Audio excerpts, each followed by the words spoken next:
대한민국 부동산의 정점으로 군림하던 초고층 주상복합의 20년 신화가 이제는 무너져 내리는 재앙으로 변해가고 있는 현장을 목격하고 있습니다. 과거 타워팰리스로 시작된 마천루의 꿈은 성공의 상징이었으나 2026년 현재 우리가 마주한 현실은 차가운 공실과 추락하는 가격뿐입니다. 서울 강남의 노른자 위 땅조차 수천억 원의 몸값을 감당하지 못해 공매 시장에서 8번이나 외면받는 초유의 사태가 벌어지고 있습니다. 구름 위 궁전이라 칭송받던 잠실 시그니엘 레지던스는 거래 절벽에 부딪히며 부유층의 관심 밖으로 밀려나고 있는 것이 통계로 증명됩니다. 2024년 한 해 동안 시그니엘의 거래량은 단 4건에 불과했으며 이는 화려했던 과거의 명성이 얼마나 빠르게 식었는지 보여주는 지표입니다.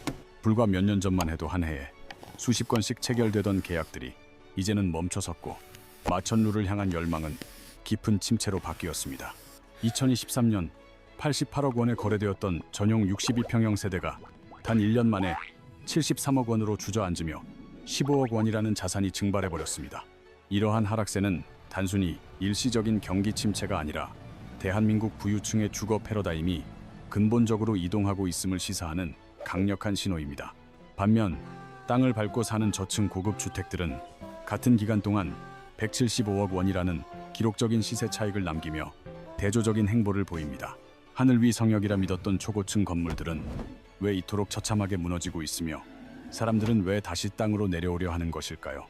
과거 우리는 타워팰리스에 산다는 사실 하나만으로도 그 사람이 이룬 성공의 크기를 가늠하며 무조건적인 경외감을 보내던 시절이 있었습니다. 연예인과 재벌 그리고 전문직 종사자들이 줄을 서서 입주권을 사고 팔며 수억 원의 웃돈을 얹어주던 그 시절은 이제 전설이 되었습니다. 더 높게 그리고 더 화려하게 짓기만 하면 부가 보장된다는 황금 공식은 20년이 지난 지금 완전히 뒤집혀 비명으로 돌아왔습니다. 저는 오늘 이 화려한 마천루들의 비명 소리를 따라가 보며 대한민국 부의 대이동이 어디로 향하고 있는지 그 본질을 파헤쳐 보려 합니다. 시그니엘의 추락보다 더 심각한 사태는 강남구 논현동의 초호화 주거시설인 포도바이 펜디가사 프로젝트에서 적나라하게 드러나고 있는 실정입니다. 세계적인 명품 브랜드 펜디가 인테리어를 맡아 분양가만 200억 원을 넘겼던 이 사업은 시작부터 세상을 떠들썩하게 만들었던 야심작이었습니다. 특히 입주자의 자산뿐만 아니라 직업까지 본사가 직접 심사하여 걸러내겠다는 오만한 자신감은 부유층 사이에서 큰 논란이 되기도 했습니다. 하지만 그 기세등등하던 자신감의 결과는 시행사의 파산과 땅이 공매로 넘겨지는 참담한 실패로 끝을 맺으며 시장의 냉혹함을 보여주었습니다. 1차 공매 당시 713억 원이었던 최저 입찰가는 이제 아무도 거들떠보지 않는 가운데 이 463억 원까지 곤두박질치며 가치가 훼손되었습니다. 200억 원이 넘는 금액이 허공으로 사라졌음에도 시장은 여전히 이 땅에 손을 대지 않으며 초고층 프리미엄의 종말을 선언하고 있습니다. 초고층의 성역이 무너진 이유는 화려한 외관 뒤에 숨겨진 치명적인 구조적 한계에서부터 시작됩니다. 시그니엘 레지던스는 123층 롯데월드타워의 중간인 42층부터 71층에 위치하며 이는 곧 고립의 시작을 의미합니다. 지상 200m가 넘는 이곳에선 평상시에도 초속 신매매 강풍이 불어 우산조차 펼칠 수 없는 극한의 환경이 조성됩니다.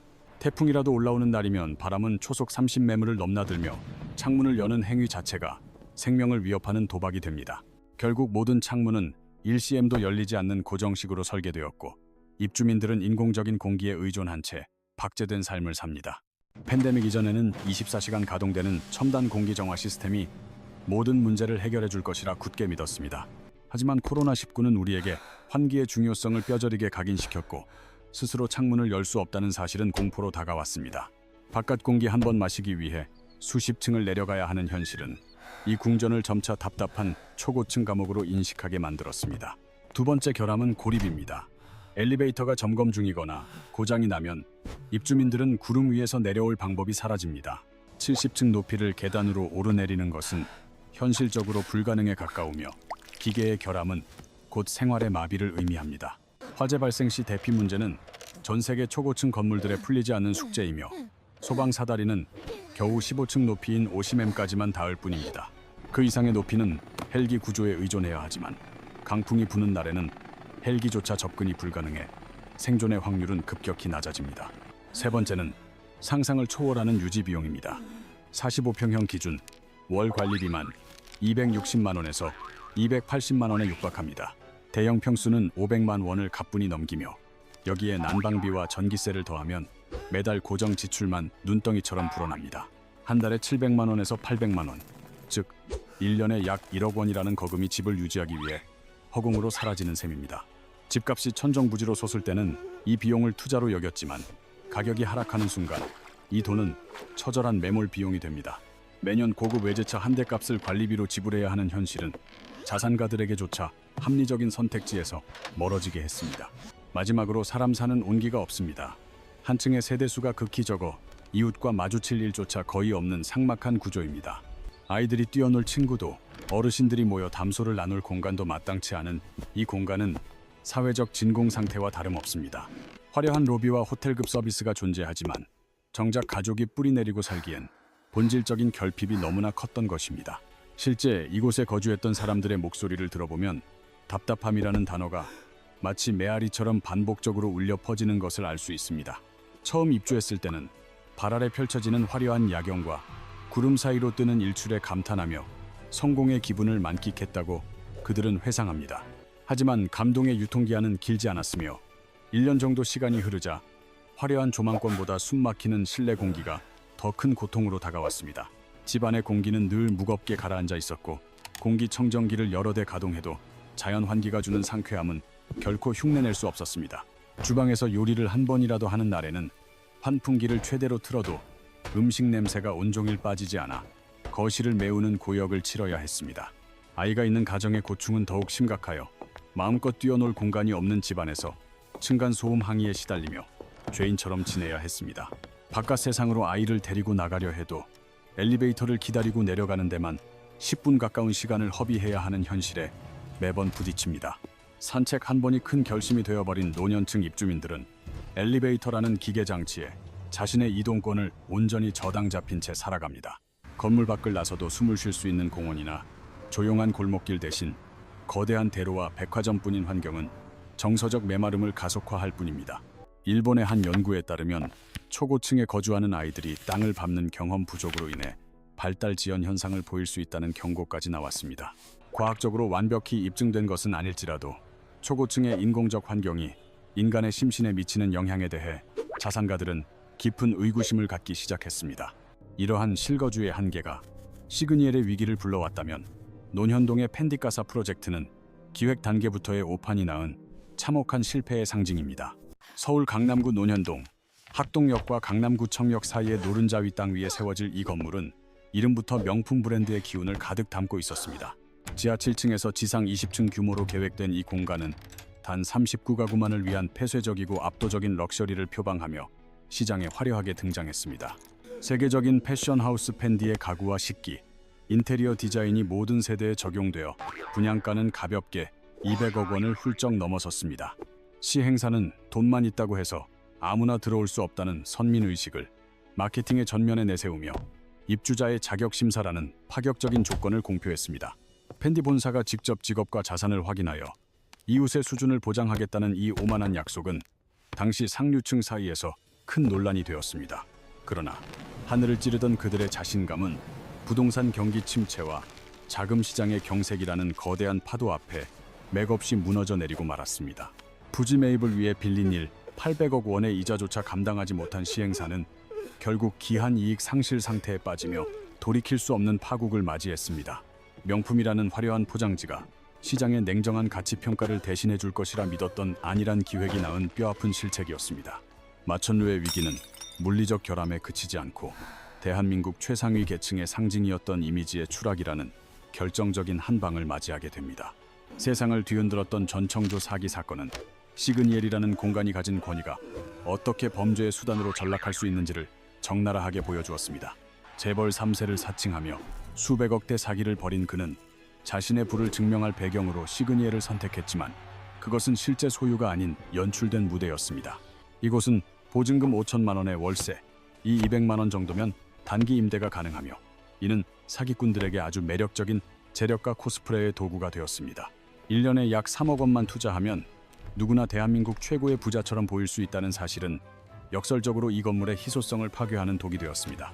수십억 원의 자산은 없지만 사기를 치는 몇 달 동안만 재력가로 군림하여 수백억 원을 뜯어내려는 이들에게 시그니엘은 최고의 가성비 투자처였습니다. 실제로 주식 투자 사기범이나 가상화폐 사기단 두목이 이곳에 숨어 지내다 체포되었다는 뉴스가 반복되면서 거주지로서의 품격은 땅에 떨어졌습니다. 자산가들에게 이웃은 단순히 옆집 사람이 아니라 자신의 사회적 지위를 공유하는 집단인데 옆집에 사기꾼이 살지도 모른다는 불안은 견디기 힘든 고통입니다. 상위 1%의 사람들은 비슷한 수준의 교양과 가치관을 가진 이들과의 커뮤니티를 원하며 이는 집값보다 더 중요한 주거 선택의 기준이 됩니다. 내 아이가 안전한 환경에서 검증된 이웃들과 어울리길 바라는 부모의 마음은 초고층의 화려한 전망보다 훨씬 본질적인 가치를 지닙니다. 뉴스에 내가 사는 건물의 이름이 사기 사건의 배경으로 끊임없이 오르내리는 상황은 자산가들이 이곳을 떠나야 할 명분을 충분히 제공했습니다.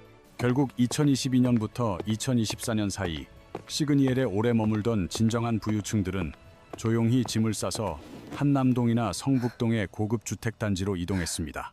타워 팰리스가 2000년대에 누렸던 영광이 이제는 바랜 사진처럼 흐릿해졌듯 시그니엘의 화려한 외관 역시 그 안의 가치는 변질되어 버린 것입니다. 그런데 의문이 생깁니다. 거래가 끊기고 가격이 떨어지는 상황에서도 왜 집주인들은 월세를 낮춰서라도 세입자를 구하지 않는 것일까요? 시그니엘의 수많은 세대가 1년 넘게 빈 상태로 방치되어 있음에도 불구하고 주인들은 수백만 원의 관리비를 내며 고집스럽게 버티고 있습니다.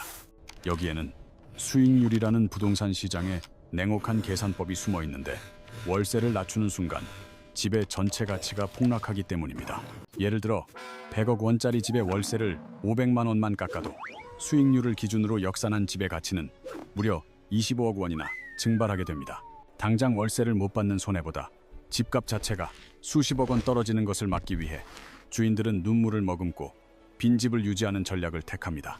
매달 내는 거액의 관리비를 자산가들은 눈물의 관리비라 부르며 가격 하락의 마지노선을 지키기 위한 처절한 사투를 벌이고 있는 셈입니다. 이 구조를 이해하면 왜 초고층 주상복합 시장이 거래 없이 얼어붙어 있는지, 그리고 이 침체가 왜 쉽게 해결되지 않는지 알 수 있습니다. 집주인들이 가격 하락을 막기 위해 처절하게 버티는 사이 영민한 자산가들은 이미 마천루를 떠나 새로운 부의 성지로 움직이기 시작했습니다. 그들이 향한 곳은 더 높은 하늘이 아니라 역설적이게도 가장 낮은 곳이자 본질적인 가치를 지닌 땅이었습니다. 2000년대 부의 상징이 얼마나 높은 곳에 사느냐는 높이였다면 2020년대의 새로운 기준은 얼마나 넓은 땅을 밟고 사느냐는 넓이로 바뀌었습니다. 이러한 부의 대이동을 가장 상징적으로 보여주는 곳이 바로 용산구 한남동에 위치한 저층 고급 단지 한남더힐입니다. 이곳은 600가구 규모의 대단지임에도 불구하고 모든 동이 12층 이하로 설계되어 마천루의 압박감 대신 평온한 숲의 기운을 담고 있습니다. 특히 용적률이 120%에 불과하여 건물이 듬성듬성 배치된 덕분에 입주민들은 도심 한복판에서 압도적인 개방감을 누립니다. 72평형 세대의 경우 실제 소유하는 땅의 지분이 무려 70평에 달하는데 이는 아파트를 사는 것이 아니라 서울의 금싸라기 땅을 직접 사는 것과 같습니다. 마천루가 남들의 시선을 즐기는 공간이었다면 한남더힐은 매봉산이 감싸안은 요새와 같은 구조로 완벽한 프라이버시를 보장합니다. 지하 주차장에서 집으로 연결되는 전용 동선은 외부 노출을 극도로 꺼리는 연예인과 재벌들에게 최고의 안식처가 되어주었습니다. 더욱 놀라운 점은 한강 조망권이 전혀 없는 세대조차 100억 원이 넘는 가격에 거래되며 조망보다 본질이라는 시장의 변화를 입증했다는 사실입니다. 청담동의 PH129나 에테르노, 청담처럼 29가구 이하로 구성된 초소형 단지들이 각광받는 이유도 같은 맥락에서 이해할 수 있습니다. 30가구 미만으로 지어 분양가 상한제라는 규제를 피한 이 전략은 오히려 극소수만을 위한 희소성이라는 강력한 프리미엄으로 돌아왔습니다.